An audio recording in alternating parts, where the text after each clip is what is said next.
Hello, everyone. It's beautiful, absolutely beautiful here in Mount Carmel Junction, Utah. We Yesterday was Grand Canyon Day, supposed to be. I'll update you on how that day went yesterday. And we stopped at Mount Carmel Junction yesterday afternoon, and we're not too far from Zion National Park. So 6 days in, activities every day, lots of driving every day, and we actually have 2 nights here at this RV park in Mount Carmel Junction, which is right off of Highway 89,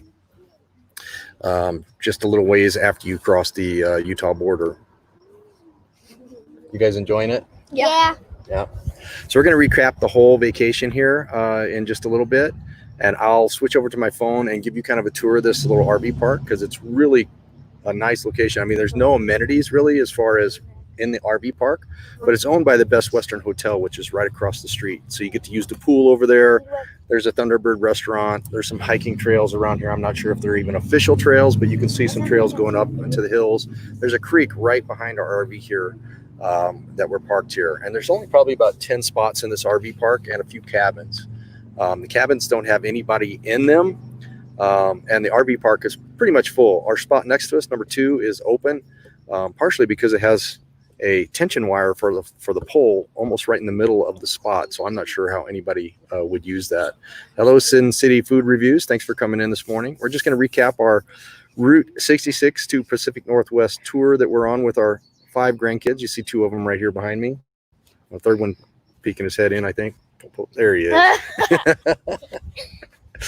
All right, so Over there reading.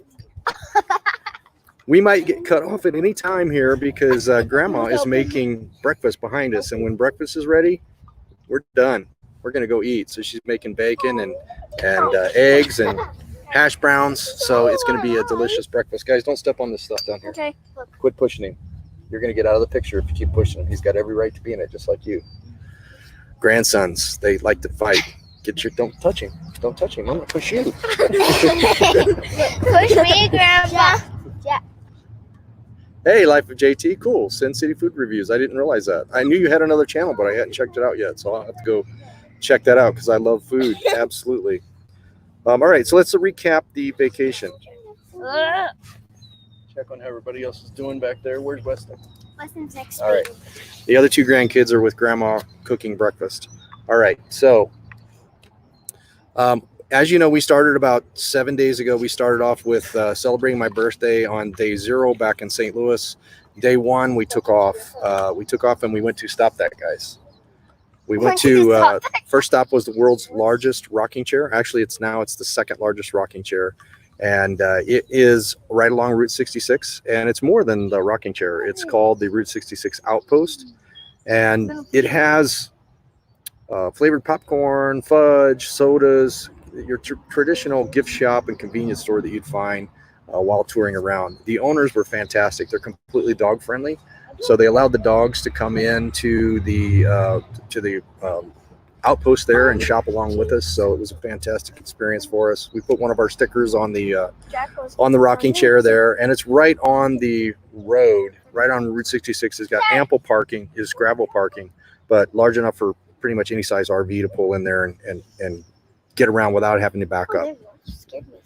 Let's see, what else about that? We got some fudge, it was good. We got some popcorn, it was good. She got salted. I got dark chocolate, sea salt caramel. And I got chocolate and almond or pecan and chocolate. Yeah. Did you eat it all yet? You ate it all yesterday? It took them a few days, but they ate all their snacks.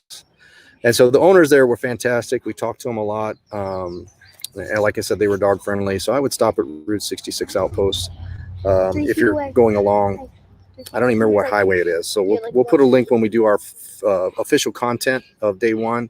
We'll put a link to all their information material. One thing to notice, though, is one of the apps we were using had the GPS completely wrong. So we passed right by it in the beginning because we were expecting to be a mile and a half further down the road. So we had to go up, turn around, and come back, which was kind of a pain. But such is the world of GPS sometimes. Second, we went to Merrimack Springs Park. Hey, Bill Stevens, how you guys doing? I think last I saw you guys were in where was it? I was just looking at one of your videos this morning, or one of your posts on Facebook. You were in, dang, wasn't Indiana, was it? No, Nebraska, Omaha, Nebraska, hometown, right? Wait. And so the next stop was Merrimack Springs Park. So Merrimack Springs Park is a nice park that has one of the largest springs in the United States. I think it might be the second largest. I'm not exactly sure. So like 200 million gallons is the record per day. I think it averages around 100 million gallons per day. And so it's absolutely beautiful. All the water just bubbling up. And then they've got a hatchery there. So there's lots of fish. There's walking trails. There's an old steelworks business, one of the first businesses. It was the first steel mill or steel forgery west of the Mississippi River. And some of that's still there. So it was really fun. We had a great day with the grandkids. You guys like Merrimack Springs, right? Yeah, it was Yeah. fun. Wait, what was that again? Merrimack? Merrimack Springs. Remember the place that had all the fish? Oh yeah, I love that place. I Yeah, wish we that's could feed them though. I got to feed them two of the pebbles because they were left on the ground, so I fed them two. Yeah. They were all And then they all freaking jumped over. up. You can buy food and feed them, but I don't think we had any. 25 cents. We didn't have any quarters with us at that time. Hey, Brian, Technically, B&D that's Crafts, But we get to feed and the Bill Stevens is seals. from Nursing Our Travel Bug. So anybody watching, they're basically traveling back from the west where we're at now, and now they're traveling back east. I think he said Springfield, Illinois, there in the chat, and hopefully they're going to be our neighbors at the Mayberry meetup in October in Erie, North Carolina. So we actually boondocked it the first night at Fantastic Caverns parking lot. So in Springfield, Missouri, Fantastic Caverns parking lot. We went in there. We didn't know if boondocking was allowed. We didn't look on Harvest Hosts to check and see. I'm not sure if they're listed on there, but we took a chance to drive in there and just boondock in their parking lot. And that worked out well. They actually locked us in the parking lot overnight. So don't do it if you're planning on pulling out first thing in the morning and not going to the cavern. But we did the cavern tour and it was really awesome. So it was, Yes, I think, it was. priced right for what the tour was. It took about an hour, maybe an hour and 15 minutes. But it felt pretty quick. It felt pretty quick. Yeah. But it's a ride through. So they ride you through in these Jeeps and a trailer behind the Jeep through the caverns. And so we had a really good time doing that. I think it was around, for all 7 of us, cost around $135 total. And they take a picture, and the picture's free. That's part of it, which I thought was fairly nice. So I think it was probably priced right for the educational experience, especially since we got the boondock there. So we got the boondock there. The kids played outside. It was well lit up. So highly recommend Fantastic Caverns in Springfield, Missouri. I paid him too. And then from there, we headed down the road the next morning, day 2, and we went to the world's largest totem pole. And that's kind of a old Route 66, I won't call it a tourist trap, but it's one of those things where you stop and you're not going to spend much time there.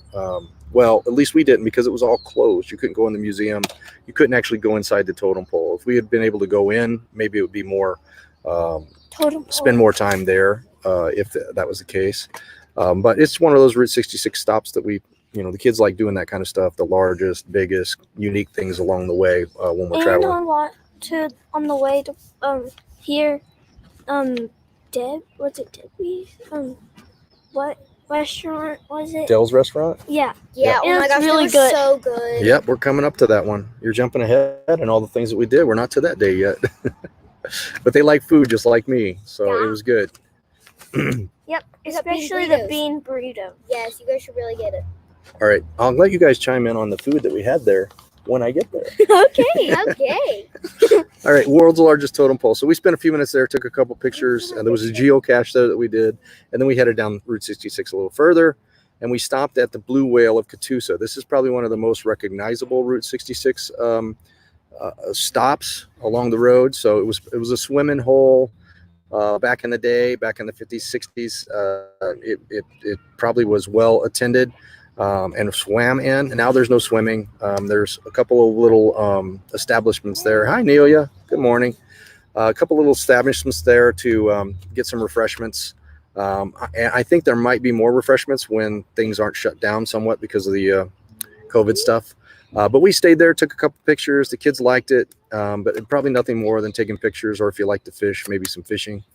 But Blue Whale of Catoosa, it was actually in the video that we watched when we went to Route 66 Museum. So it's one of the more well-known stops along the way. And then after that, we stopped at Pop's Soda Shop. So Pop's Soda Shop. Oh, that was so good. Yeah, it's really just a gas station. Yeah, JT, you probably should. So Route 66 route, it's fun to drive. We didn't have enough time to get off on old Route 66 all along the whole way. Yeah. There were probably quite a few more things that we could have seen. But we really, the intent of this trip is to get out the Pacific Northwest and spend time with relatives out there. We're just trying to take a little bit educational path along the way. So, but it's definitely something fun to see. Not only the Route 66 stops along the way, but the geography, as the geography changes from the Ozark Mountains into more of the desert type, high desert areas as you go across. There's even some volcanic areas in Utah or Arizona, New Mexico and Arizona. So it was fantastic. Pop Soda Shop, it's a relatively new gas station along Route 66. It's right after a round barn. There's this old historic round barn in Arcadia, Oklahoma, I believe. And that is a Route 66 stop. We drove past it. We didn't stop there, but the soda shop is right past it. But it's a fairly newer gas station that is a little restaurant and also all soda. All different unique types of soda throughout and this if you place. see in the windows, all those colors, those are all sodas. Yep. Yeah, Yep. I thought they were just paints at first, but then they were really sodas. Yeah, it's pretty much all glass, and it's got different shelves, and it's all sodas. So when the sun's coming into the glass, it's hitting all these different flavors of soda, and it makes the windows look almost like stained glass somewhat. So it was pretty cool to see. And we've been tasting sodas every night that we got, sampling different sodas, and that's been fun. From there, we went to the Route 66 Museum in Elk City, Oklahoma. And this museum actually is a combination of about, I think, 5 different museums, 2 of which are Route 66 related. There's a Route 66 museum and then a transportation museum that has a lot of the old cars from the time of when Route 66 was in its heyday. They also had a city museum, which was basically the history of the city of Elk City. And they had old homes, old churches, old schoolhouses that had been moved from their original location, brought on site there that you can look in and tour. So very, very windy. And actually they said it wasn't windy for the time, but we thought it was very, very windy. But evidently through Oklahoma and Texas, it's windy a lot of the time. So hello, Scorpion King. Thanks for coming in. We're just talking about wrapping up or recapping our first week of our 6-week vacation.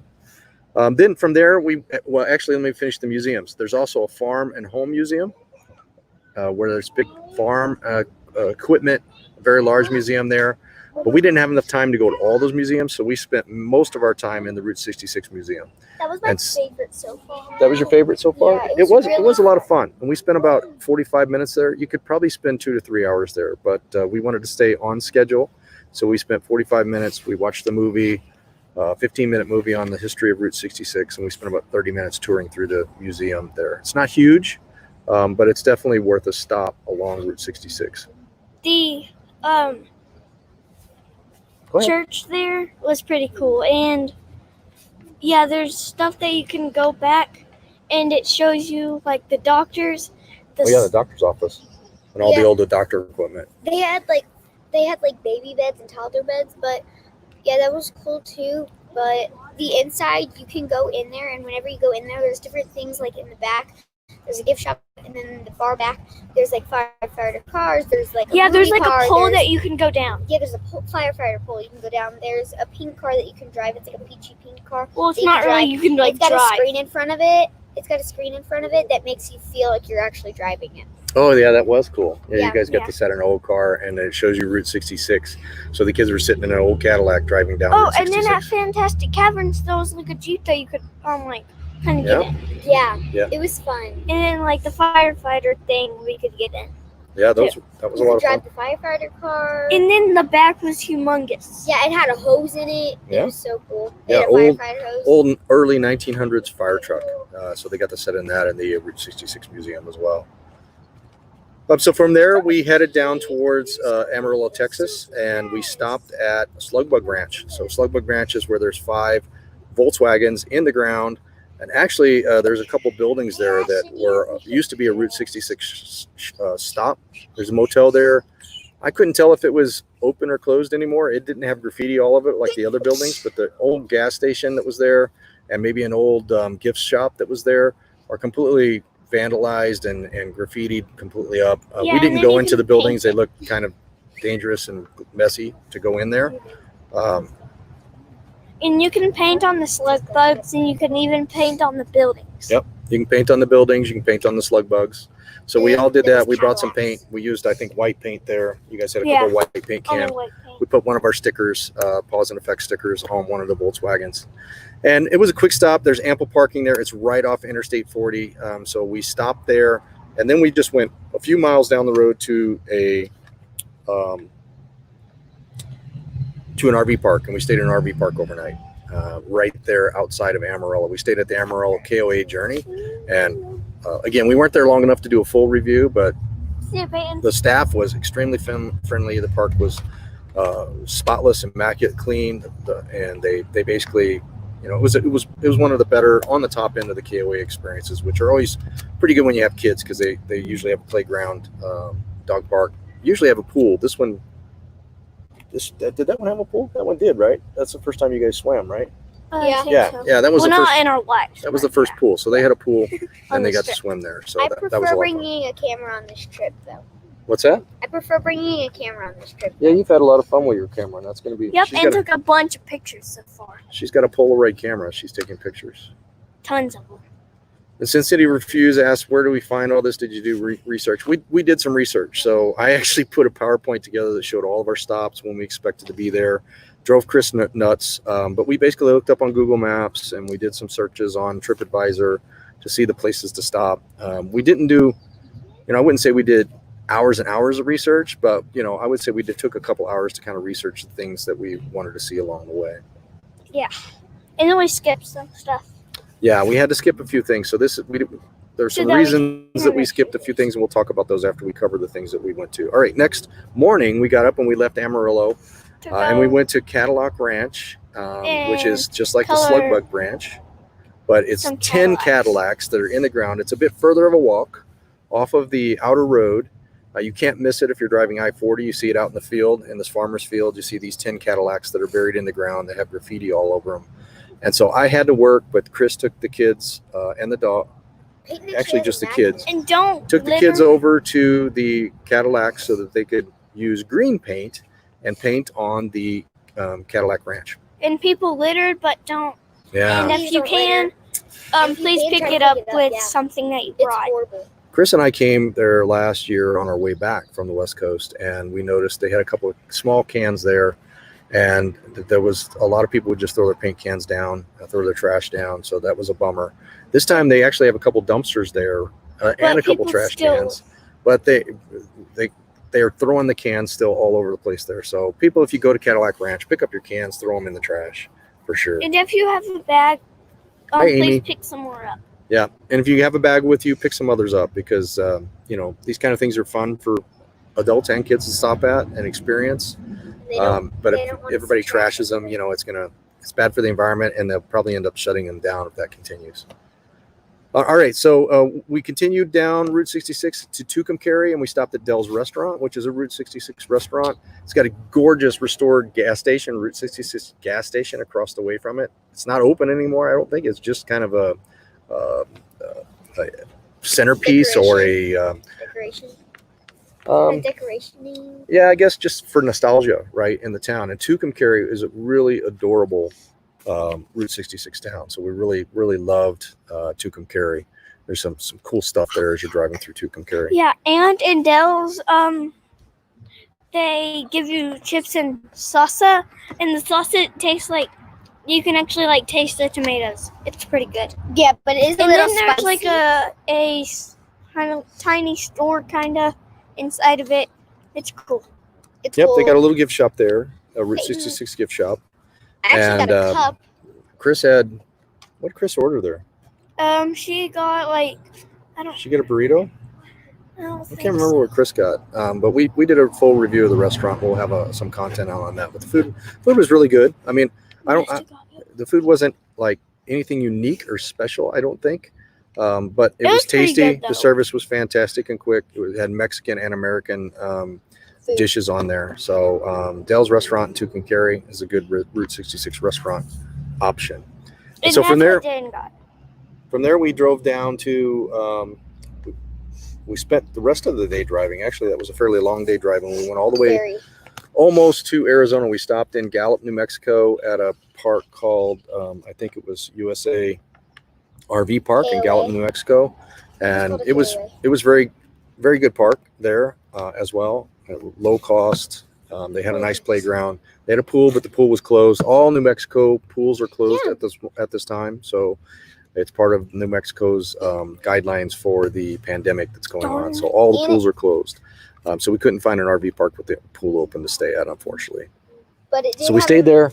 We got to play in the playground, Yeah. and Yeah. we got some good food, and then we headed out the next morning to Arizona for the Petrified Forest. And the Petrified Forest was supposed to be our first stop for the day, and we had a couple more later in that day. We spent quite a bit more time than we expected at the Petrified Forest. It was really enjoyable. The kids got to do the Junior Ranger program. All of the Junior Ranger programs are not operating like they normally do, where they have a actual guide and a story and different programs that you can attend live with other people. But they basically just gave all the kids at the gift shop when you come in, they gave the book, the Junior Ranger book, based on what age class you're in. They gave them their badge, and they basically give them a pencil. And then as you go through the park, they complete educational information in these books, and they get to say they're Petrified Forest Junior Rangers. So I didn't realize each park had its own Junior Ranger badge. So the kids that were with us last summer got to go do the ones in Rocky Mountain National Park, and they really, really enjoyed those. They got a few patches and their badges. Jaden wasn't there, so she got to go for the first time and do the Junior Ranger program. This is my first time being a Junior Ranger. Petrified, first time Yeah, being this is Junior my Ranger. second one. So we really enjoy the Junior Ranger programs, and we highly recommend that Petrified National Forest. We drove through it. It probably took us close to 3 hours, 2 to 3 hours, and we didn't stop at all the places that we could have There's stopped. like a site there at one stop that we stopped, and you can see like coyotes maybe. I saw like one. He saw one because there was an eye like thing that you can use, like the little eye And things that if sometimes you- you see at the zoo. If you And don't we saw know a what coyote. coyotes' houses look like, they kind of like caveman, Yeah. Yep, absolutely. like rocks. Yeah, there was some really cool. Remember the big tree at the end at the Rainbow Museum at the Oh, south yeah. entrance of the And Petrified then there's Forest? like a They got the a largest highway, trees there at the visitor Mhm. center that we saw. and then that's like a huge one, and it's kind of like you. It looks See you like later, a Scorpion bench. King. Looks like a bench at some part. Yeah, that's true. It did. All right, so the Petrified Forest was the day before yesterday, and then yesterday we were supposed to be spending it at the Grand Canyon. We actually camped at a RV park, small RV park in Williams, Arizona, just south of the Grand Canyon, about an hour and a half south of the Grand Canyon South Rim. We started doing our research, and we found out that a lot of the roads are closed. All the visitor centers are closed in Grand Plus, it Canyon would take National like Park. 7 hours. Yeah. The whole And entire so trip. we could have went to the Grand Canyon and taken a picture from a viewpoint right in the south And then just South Rim left. entrance, but because of the way the roads are closed off, we had planned on going up 64 and then going over 64 and connecting to 89 and going north. But because of the 64 is closed going over to 89, so we would have went up 64 to the Grand Canyon, came straight back down to where we were, had to go over here to 89 and then go up. So that would have been about a 3 or 4 hour round trip just to basically get a picture there. I understand maybe a once in a lifetime thing, but I think we'll get back. I know Chris and I will. I don't know if we'll have the grandkids with us when we come back, but they were kind of tired of being in the RV for 5 straight days. So we decided to skip the Grand Canyon, went over to 89, and we went up 89 all the way to where we're at now. And it was a beautiful drive. And we only stop we made along the way was on the Glen Canyon Dam and Lake Powell. So we stopped at the visitor center there, which was closed, but you could get out and take a picture. It was pretty Took a deep, picture of the so- dam, some video of Lake Powell, stretched our legs a little bit, took the dogs for a walk. If you're like traveling with like a little kid or somebody, make sure that they don't like get too close to the edge, because then if they fall, then Yeah, there's a fence. I know, but like if they like get out, like Yeah, that's true. Yeah, obviously it's a canyon, so there's some cliffs there. Also, Land is saying be careful around the canyon. We And also couldn't go to the Grand Canyon because there was a lot of forest fires yeah, there. There was a lot, and me and Peyton actually were in the back, and we started praying that no animals were getting hurt because we really didn't want anything happening. there's at least 3 large forest fires along the north rim. And so that's why 89A, which goes along the north rim, is completely closed. So we couldn't go along 64 on the south rim because of it's shut down because of the COVID pandemic.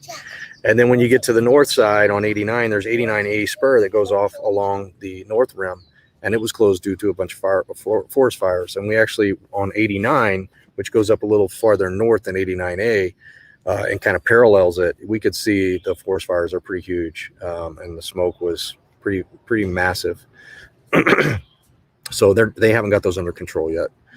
So we came up here and we stopped at this RV park, and that's brought us to Mount Carmel Junction, which is just south of Zion National Park. We're going to spend today at this RV park and across the street in the pool, probably a lot. We'll be hiking this creek a little bit after breakfast. And we'll probably get some more footage of it. I'm not sure how much time I've got for breakfast here. I can switch over to my phone and give you a little bit of footage in just a moment. Before I do that, there were some things that we skipped, and there were some things that were fails that we wouldn't recommend going to.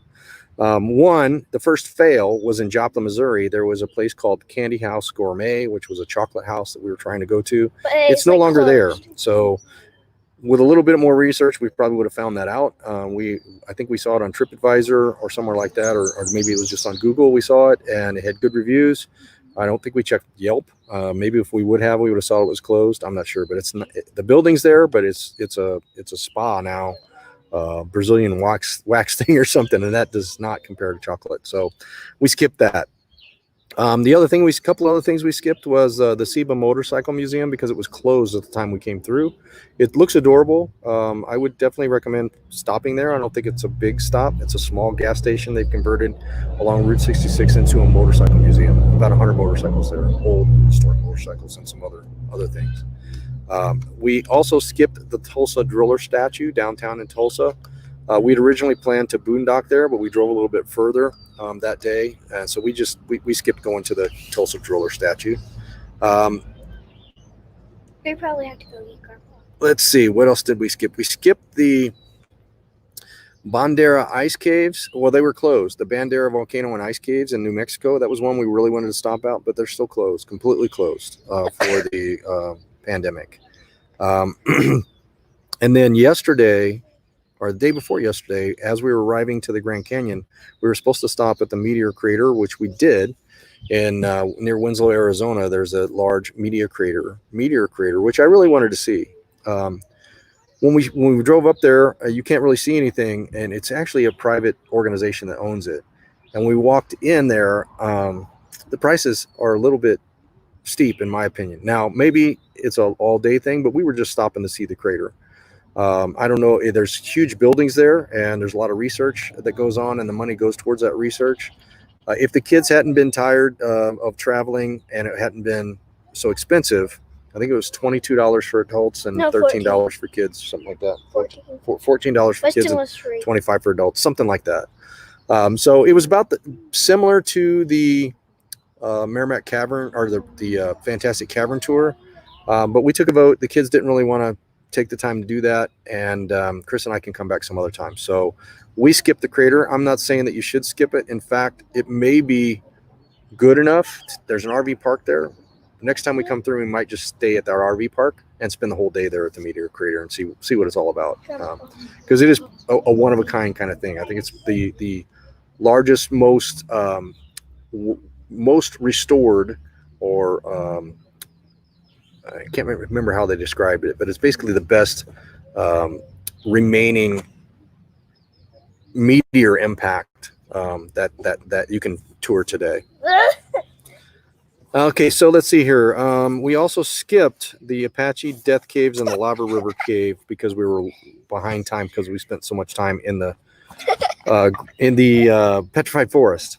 And then yesterday we skipped all of the Grand Canyon stops that we planned to do. Marble Canyon, Vermilion Cliffs, because the roads were closed. You couldn't get to them. So that wasn't really an intentional skip, but it just happened to be the things we skipped. So tomorrow we are going to spend some time in Zion National Park.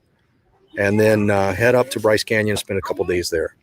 So that brings us up to where we're at. Will you go ask Grandma how long it is till breakfast? Oh, yeah. See if I've got time to kind of show you a little bit more about what's going on here. I can switch over to my phone on StreamYard.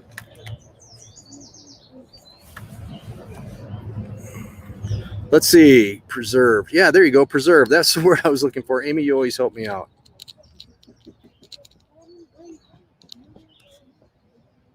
Okay. Let's see how long it is till breakfast. Anybody else out on the road right now or have any trips planned in the year? Grandpa, food's done. What's that? Food's done except for eggs. So she's working on the eggs? Okay. Well, breakfast is almost done. So we're going to shut this live off here in just a moment. And maybe a little bit later today, we'll do another live, show you the pool, or if we get to playing in this creek, I'll show you this creek around here. Because I really recommend, we stay at RV parks a lot of times when we have the kids, just because you got 5 kids. The tanks to do boondocking don't last that long when you've got 5 kids with you. And also right now we've still got a water pump issue that I've got to spend some time working on. Now that we're stopped, I'll have some time to look at that. But this one is a more rudimentary park. Oh, it's all done already. Just the eggs, but you don't eat the eggs. He's got breakfast. I'm jealous. Anyway, so I forget what I was saying. Oh, this park is only about 10 spots. It's a small park, but the setting is fantastic. Creek right behind us, trees, so you've got shade. You got restaurant right across the street, and you got hiking trails around here. Like I said, not official hiking trails maybe, but there look to be trails. I'll check that out a little bit more today and let you know. You get to use the hotel pool. You can play in the creek. You can sit in the shade in the back on the grass. And the sprinklers are running in the afternoon and evening. The kids can run through. So it's been a wonderful experience just in the short time we've been here. So we got here around 2 yesterday, so we haven't been here 24 hours yet. So we'll be here for about 24 more hours. We're going to enjoy it, enjoy the pool, enjoy the creek, enjoy just relaxing today on our day 7. And then day 8 tomorrow. Oh yeah, they got a hot tub too, hot tub and pool. Day 8 tomorrow, we're going to go to Zion National Park in the morning, spend a little bit of time seeing some of the sites there, and then head up to Bryce Canyon, and we'll be there 2 nights as well. So we'll be going live at least once or twice a day as long as I have internet. We tried to go live yesterday through the, not the Grand Canyon area, but as we were driving up 89 along the Colorado Gorge and through some of the Navajo reservation there. But I just got off a conference call, video conference call, and the internet was working fine. And then I tried to do StreamYard and the internet crashed and we couldn't do one. So sorry about that, but we'll have some footage coming out all these places as feature videos as soon as I get some time to do some edits. But thanks everyone for catching up on where we're at. And if you have any information on any of these places, or actually the rest of our journey is now north off of Route 66. We'll be heading up north through Provo, Salt Lake, Ogden, into Idaho, through Twin Falls. There's some places we have to stop along the way, and then we'll end with our key destination, which is along the Washougal River at their great-grandfather's cabin, which is right on the Washougal River. So we will have some beautiful footage from there, but probably not live because there's no internet signal down in that valley. So I'm going to go get some breakfast. Until next time, we are out of here.